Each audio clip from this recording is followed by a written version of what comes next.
Am I the a-hole for firing my stepfather? My dad owned a successful business but has passed away, and I, 25 male, inherited the business. The thing is, my stepfather works for me. My mother had an affair and cheated on my dad with his employee, aka stepdad. My stepfather has now been acting like the boss and trying to get away with things that anyone will get fired for. He wouldn't do his work, and either came late or didn't show up at all, and I'm tired of this crap. Every time I try to talk to him about it, he always brushes me off. I'm tired of this blatant disrespect, and everyone at the company is as well. Well, yesterday, he tried to fire an employee of mine when he was in no position to do so. To be honest, I'm sick of him, and so are the workers. So I handed him a notice of termination personally and told him he had to go.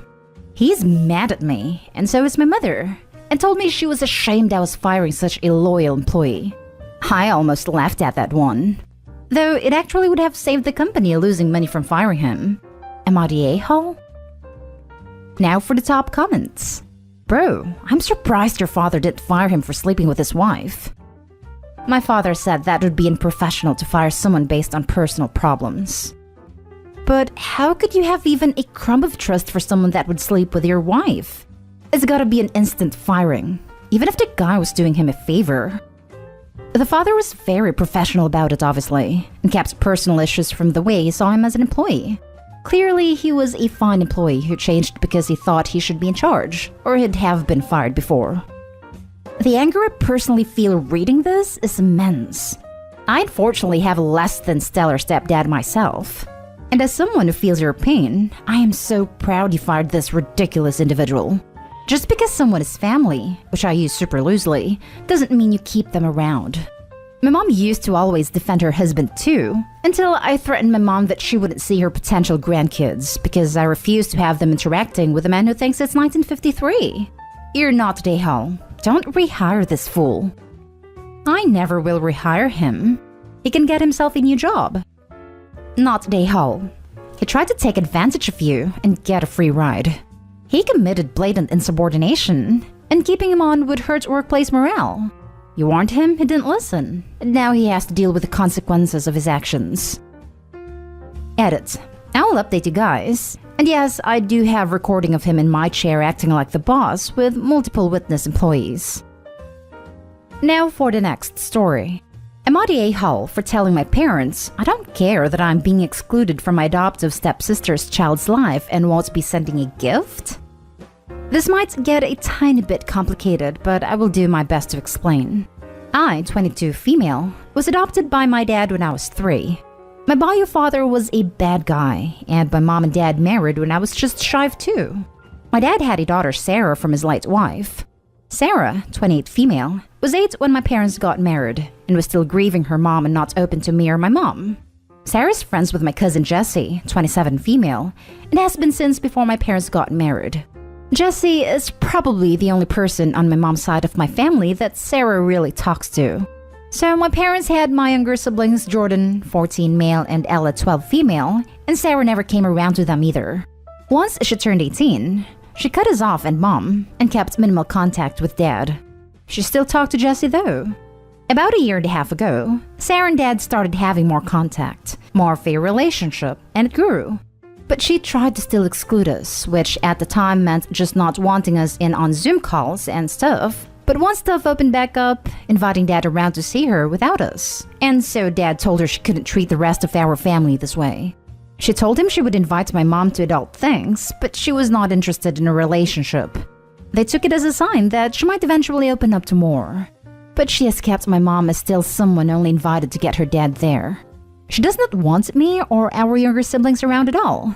She has told them I am not her sister, and dad adopting me doesn't change the fact we're not blood. The fact my mom is nothing more to her than some woman her dad married after her mom died. Now she's having a baby, and she's due pretty soon. We weren't invited to the baby shower. And she told my dad that my mom will not be given any title, is not welcome to spend time alone with her child, that he is the only grandparent her child will know from her side. I'm not sure what is going on there, but my parents wanted me to be upset and to still make an effort to reach out, send a gift. But I told them I don't care, that I won't send anything. They're upset. Said the fact Jessie will be godmother is a sign she would still come around more. They don't see that Jessie to her isn't family like family through the marriage. She's just a good friend. Well, my siblings and I are not family, neither is my mom, and she has made herself very clear in this. They think it's an a-hole thing not to at least try for the baby. I don't think I'm the a-hole, but maybe I could have been more tactful in saying I don't care, because I know they care and they love her, and I know the baby's innocent in all this. Am I the a-hole? Not the a-hole at all. Clearly, Sarah has a lot of unresolved issues around her mom's death, and things might have been different if she'd had adequate mental help. But that's not your fault, and you're at peace with the situation. I guess they're still wanting to try and play happy families, but again, not your problem. Sarah's made herself loud and clear. They are. I think they see her and my dad's growing relationship as progress that points in the sign of hope/light at the end of the tunnel. But she never loved us, so why would she start now after all these years? Why would she want to try? It's sad. I'll never say it isn't. But this has been how it was my whole life practically. I see no sign of her wanting to change it now. Agree. She's had 20 years to come around, and your parents keep thinking that the next milestone will change anything? They're being delusional, and I don't blame you for putting your foot down over it. Not Dayhull. Sarah's never made an effort. She's made it clear that she doesn't like you. She won't make an effort, and she barely tolerates you around, and then only to have a relationship with her dad. I feel bad for her because it sounds like she could have, or still does, desperately need therapy for issues relating to losing her mother. But that's an explanation, not an excuse, for how she's treating you. I don't see a reason why you would care about someone who for years has said that you mean nothing to them and never will. I have no doubt that she'll reach out quickly when she needs a babysitter, or wants gifts, even if you're not invited to birthdays, etc., or any other sort of assistance when she needs it. She had loads of therapy when she was a kid. She was in therapy before my parents even met. I think she's just totally closed off to the idea of her family being anything other than her biological parents. I'm not so sure about that either. I know for my dad she had some money troubles a few months ago and none of us heard anything. She seems very happy to not have me and my siblings around her, and to have my mom around as little as humanly possible. Not Dayhull. Your stepsister says she doesn't view you as family. You believe her. This is probably more upsetting for your dad and mom. It 100% is. I was more upset as a kid, but even then I realized by 8 or 9 that things were not going to change. Next story is titled, Am I the a-hole for kicking 70-year-old mother out of my house and telling her she needed to leave immediately? My mother, 70-year-old, came to stay with me in December. She lives in another country. I was at the time going through a divorce, and my daughter, 12-year-old, had been really sick, in and out of the hospital, and I was struggling to cope. So she came to offer me support and was only supposed to stay a month. Then further lockdown/flight restrictions were introduced, and she wasn't able to fly home and has been here ever since. She's always been somewhat difficult to get along with, but I've always been very grateful for everything that she has ever done for me, so I do make concessions for her behavior.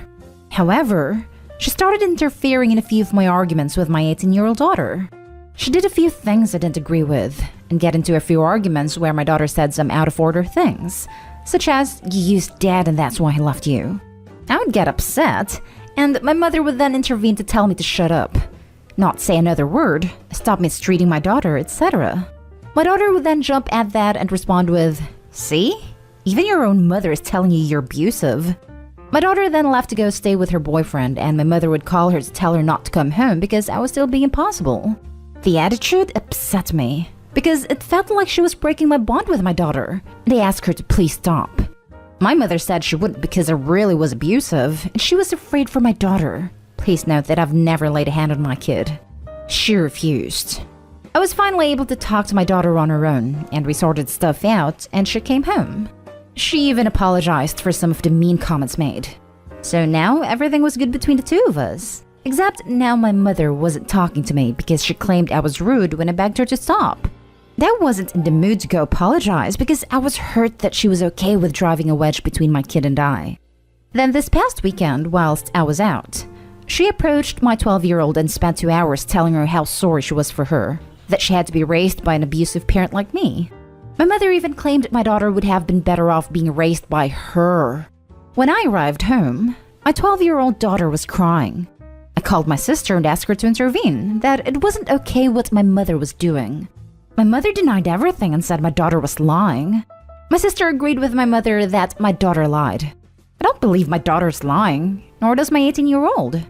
I had enough and told my mother to pack her bags and book the next flight out, and that I didn't care how many layovers were required. All direct flights are still cancelled. She's my mother, and it really upsets me that I told her to leave. I do feel, though, that my relationship with my daughters matter above all else. Am I the a-hole? Edit 1. What led my 18-year-old to get mad at me and act out was that we were under really strict lockdown restrictions at the time, and she wanted to go out with her friends, and I said no. That it was wrong to break the rules and risk getting fined or thrown in jail. My mother said that me saying no to my daughter was mistreating her. When my daughter replied with comments such as that I had been using dad and that's why he left me, I told my daughter that it was out of line. I then had my mother in the background telling me to shut up and stop being mistreating. When a week later, my daughter took money out of the account we have for her that is to pay for her college, without my knowledge, so that she could buy a new iPhone, my daughter and I got into another argument because I told her it was wrong to spend college money on a new phone. My mother then again called me abusive for getting mad over that. My 18-year-old is generally a good kid, and for the most part, we actually get on very well.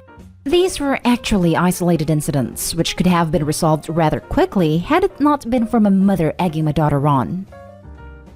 Now for the top comments. Not day hall. Your kids come first, and besides, your mother was there to help. This behavior isn't helpful, so her presence is no longer needed or desired. Not day hall. Thank you for trying to help in a trying time, but unfortunately, your support is no longer necessary if you believe I am a bad parent.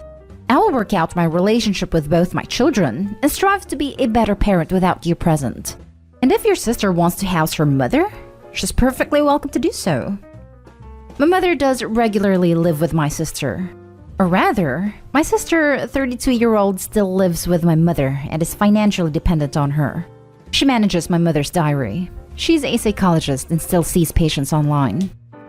Not day hall. Do you think she was hoping your daughter would ask to live with her instead? I actually do. Not day hall. Let's assume your daughter lied for a minute. Is that behavior she would do if your toxic mother was there? Sounds like classic boomer, hover parent BS with a modest helping of crazy. You're amazing to prioritize your daughter's safety and well-being. Now for the last story. Am I the a-hole for not letting my mom change my name?